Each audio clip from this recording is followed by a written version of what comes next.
સુરત પીપલોદ ખાતે આવેલ શાશ્વત સોસાયટીમાં રાત્રે એક ટ્રેલર ચાલકે ગુજરાત ઇલેક્ટ્રિસિટી બોર્ડ જેબીના થાંભલો તોડી નાખ્યો, જેના કારણે સોસાયટીના 250થી વધુ ઘરોમાં વીજળી સપ્લાય ખંડિત થઈ ગઈ. ઘટનાના સમયે ટ્રેલર ચાલક દારૂના નશાની હાલતમાં હોવાનું સ્થાનિક રહેવાસીઓએ પોલીસને જણાવ્યું. આજે રાત્રે પીપલોદ શાશ્વત સોસાયટીની નજીક ટ્રેલર ચાલકે અનિયંત્રિત ડ્રાઇવિંગ કરતા જેબીના થાંભલાને ઠોકર મારી, જે પછી થાંભલો તૂટી ગયો. આથી સોસાયટી અને આસપાસના વિસ્તારમાં વીજળીનો પુરવઠો બંધ થઈ ગયો હતો. ટ્રેલર ચાલકે ઘટનાને અનુસરી ત્યાંથી ફરાર થવાનો પ્રયત્ન કર્યો, પરંતુ સ્થાનિક રહેવાસીઓએ તેનો પીછો કરી તેને પકડી લીધો હતો.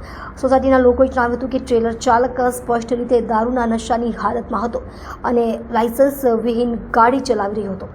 લોકોએ તેને મારપીટ કરી અને પોલીસને સૂચના આપી. પોલીસ ટીમ ઘટનાસ્થળે પહોંચી અને ડ્રાઈવરને ગિરફ્તાર કરી પૂછતાછ શરૂ કરી છે. જીઈબીના અધિકારીઓએ થાંભલાની સમારકામની કામગીરી શરૂ કરી છે અને જલ્દી પાવર પુનઃ સ્થાપિત કરવાનું વચન આપ્યું છે. જોકે આ ઘટનાથી રહેવાસીઓમાં રોષ વ્યક્ત થઈ રહ્યો છે, જેમણે ડ્રાઈવર પ્રત્યે કડક કાર્યવાહીની માંગ કરી છે.